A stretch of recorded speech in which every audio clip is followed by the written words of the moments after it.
Hey everyone, Mark here. Welcome to my channel. So it has been a little bit. I came down with a very nasty cold, head cold, congestion, um, sore throat, the whole works.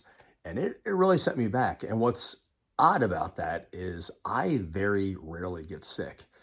In the last 4 years since the big C hit, I've only had as much as just a couple little sniffles, little bit of a cough here and there. Um, but yeah, this really put me down, hit me hard. I didn't miss any work. I work from home, but I didn't miss any work, so that was good. But today is the first day that I've felt really, really good. Like I said, I started feeling bad last Friday morning. The day that I'm recording this is Wednesday.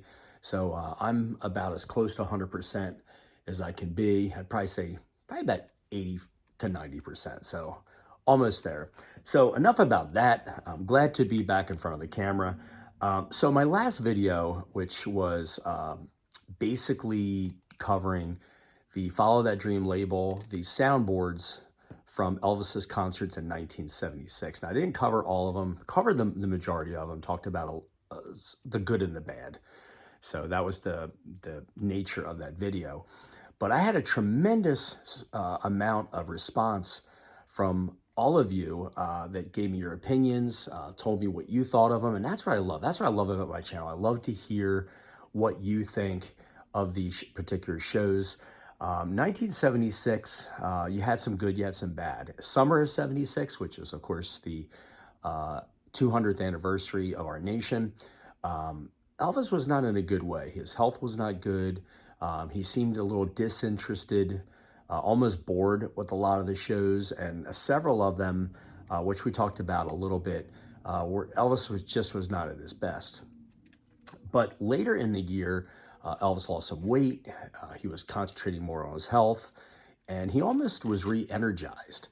And a couple of shows stand out. This particular CD set that I'm going to talk about is it's Elvis Presley Chicago Stadium. I had a chance to listen to these just in the last few days. Tremendous, in a word. Elvis seemed reinvigorated. He was joking around, and the band sounded great. And these particular soundboards, from what I understand, were from the RCA soundboards, and the audio on these are really, really nice.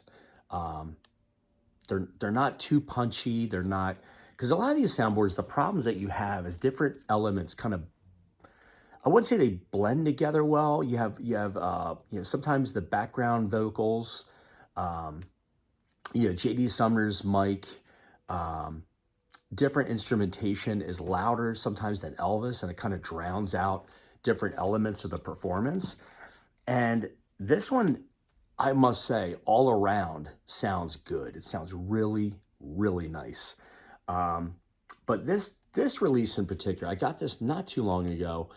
Got it for a really good price. This one is really, really difficult to come across.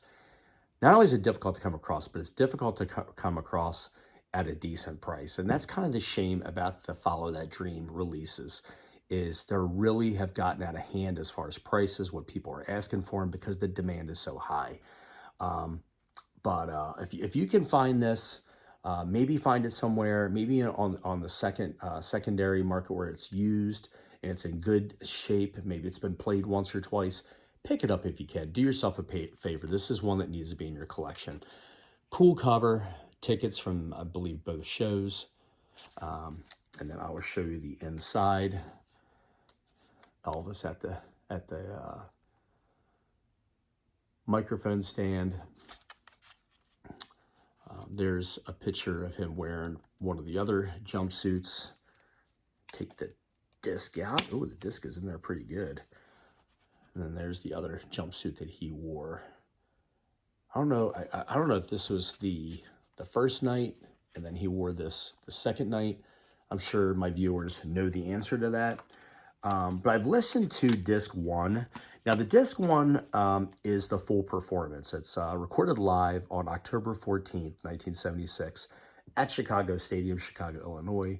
Starts out with CC Rider and goes all the way through to the end, the closing vamp. So there's 22 songs. a little over an hour. By this time, Elvis was putting on longer performances.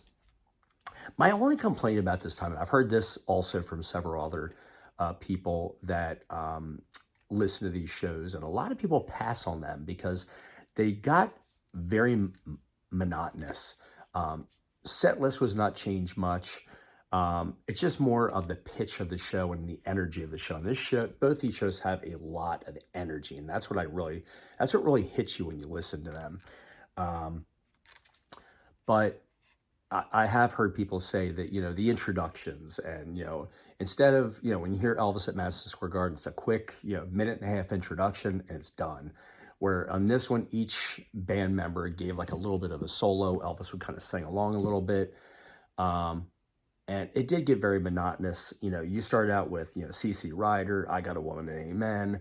And then, when they do Amen, Elvis is like, come on, sing along with me. And they drag it out. And of course, J.D. Sumner does the, ooh, and Elvis gets him to do it again. So for me, he started that back, I think, in 73 or 74. Definitely in 74 because it's on the Memphis show. But I don't know. It's like, Elvis was not one. He did get bored easily from what I understand. And I just don't know why they didn't change up things and, maybe throw 4 or 5 different songs in. You're going city to city, night after night. And up until 1976, mid-76, you were doing an afternoon and evening show. Change it up, for crying out loud. Like, I would have been so bored. But for whatever reason, it stayed the same. But I will say on disc 2, the opening and CC Rider was missed. And that happened a lot with these recordings. But it goes from I Got a Woman, Amen, all the way down to the closing vamp. So this was a little bit shorter show. But I hear the second show is better than the first show. So what I thought I'd do, which I like to do, I can't do much of it because the powers that be at YouTube will cut it off. But I wanted to play a little bit from this so you can kind of get an idea of what it sounds like. What's really cool is on the second show, so you're talking October 15th, so a little more than 2 months before Christmas, he does do Blue Christmas. And I'm going to play that here in a second. I'm going to play part of the third song. Hopefully you can hear this. But it's If You Love Me, Let Me Know.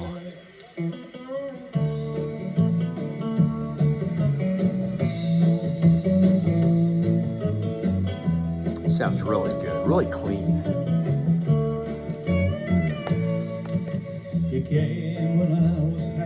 Elvis's vocals are so clear. I grew to love you more each passing day. Before too long, I built my world around you. Yeah, I prayed your love enough for me to stay. So if you love me, let me know. If you don't, let me go.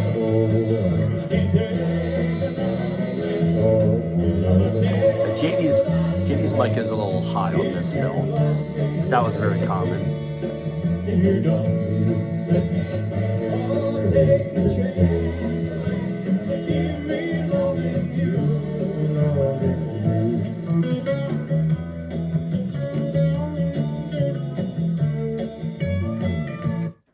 That's the thing. I just want to give you a little bit of a sampling of how it sounds. And this might be the best soundboard that I've heard, at least so far. There's still several I got to go through.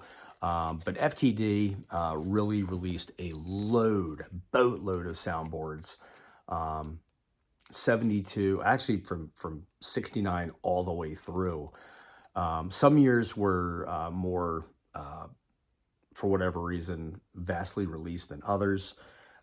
But 76 was a big year that they highlighted. So in the spirit of the holidays that are rapidly approaching, we will play Blue Christmas.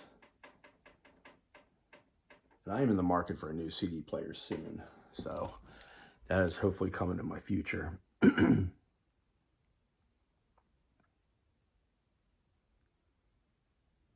Maybe. I'd like like to do a song that I did about 10 years ago. It's Now or Never.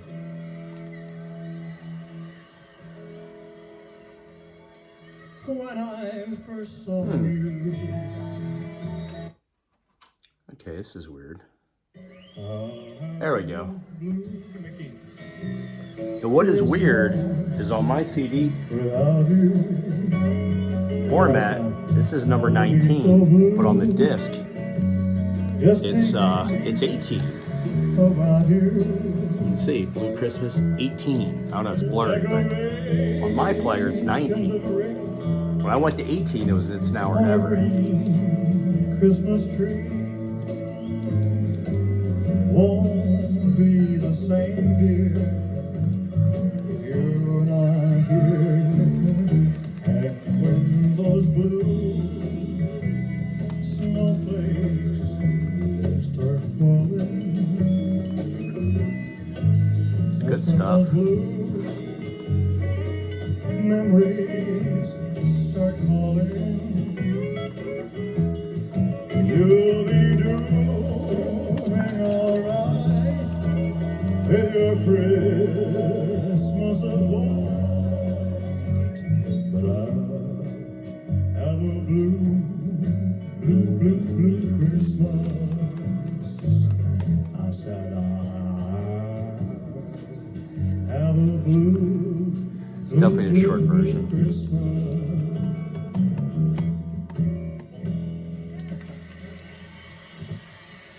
Thank you. So there you go. Just a little snippet, a little teaser from the song. You got to hear the whole version of Blue Christmas, the shortened version that he did. But another one I'm going to hopefully review is this one. I've heard great things about this one. I've not had a chance to listen to it. I heard parts of it. I did hear parts of it. The West Coast Tour 76 and Blue Christmas is also one that he does. This is November 30th, 1976 in Anaheim on the second disc. So we'll listen to that. But yeah, I mean, as far as sound quality, Elvis's energy, the performance itself, Elvis's voice, great stuff on this CD. It's Elvis Presley Chicago Stadium. So if you get a chance to get a hold of it, 2 CD set, so you get 2 concerts, more bang for your buck. Definitely check it out. Great to be back. It really is. Thanks so much to all those who have reached out to check on me and make sure that I was doing okay. Really means a lot. I really do, from the bottom of my heart, appreciate it. Thank you for those who have recently subscribed. All your wonderful comments, suggestions, keep them coming. I welcome them. I enjoy reading them very much. And I keep saying it. I'm trying to get back into a regular rhythm of doing videos, maybe every, say, 3 days. I definitely want to get back into it, but life, as you know, life just gets busy with, life, family and work and everything else. So my goal is to really dig deep. And with December coming, I'll probably do a couple Christmas shows geared around Elvis's Christmas music. Probably will review a little bit deeper the new Christmas albums that came out. Elvis's Christmas album, and gotta love the pop-ups. Elvis's Christmas album and Elvis Sings the Wonderful World of Christmas. So until then, until we meet again, stay safe. We'll see you soon. Bye.